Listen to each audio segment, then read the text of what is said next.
Байрлуулах музейгүйгээс Сүхбаатарын талбай 100-ны турш Дархан уулан аймагт 7 сарын турш байрлуулж байсан 70 гаруй сая жилийн настай Торбозавр Батар үлэг гэрүүлийн олдврыг өчигдөр орой нийслэлд авчирч Ленин музейд орууллаа. Энэ бол бид нар Дархан хотод бол 10 сарын 5-нд Батараа нээсэн.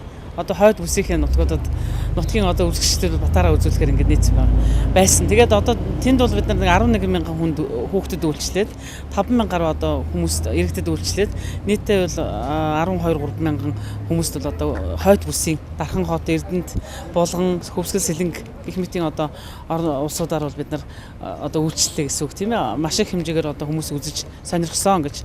Тэгээд бид бол одоо нэгд өөрийнхөө байртай болсон Батар маань өөрийнхөө гэрт эргэж ирж байна. Торбозавр Батар болон түүний нөхдийг ардын хувьсгалын 93 жилийн ойн баяр наадмаас уртаж иргэдийн хүртэл болгохоор зорж байгаа байна.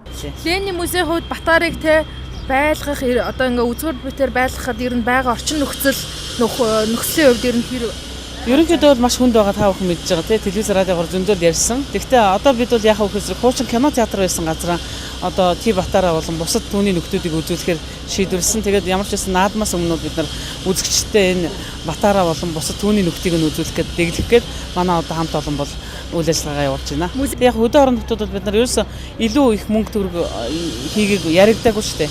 Ганцхан ерөөсөө 100 том хүн 1000 төгрөгөөр хүүхэд 500-аар л үзүүлж байгаа. Ямар ч тийм одоо үзмрийн үн дээр бол ерөөсөө тийм өөрчлөлт оруулаагүй. Одоо ирээдүйд ч оруулахгүй гэж бодож байгаа. Зөөвлөхөд ямар нэгэн байдлаар эвдрэл гэмтэл гэсэн асуудал. Ямар ч тийм байхгүй. Манай мэргэжлийн усуд бүгдээр хяналт тавиад тэндээ одоо Батарынхаа хураалтан дээр бол яг мэргэжлийн хүмүүс очиж байж байгаа. Бүртгэл мэдээллийн санчнаар бүх юм мэдээлэлээ хараад баримтжуулаад зурагжуулаад аваад ирсэн. Маш найдвартай одоо баталгаатай байгаа.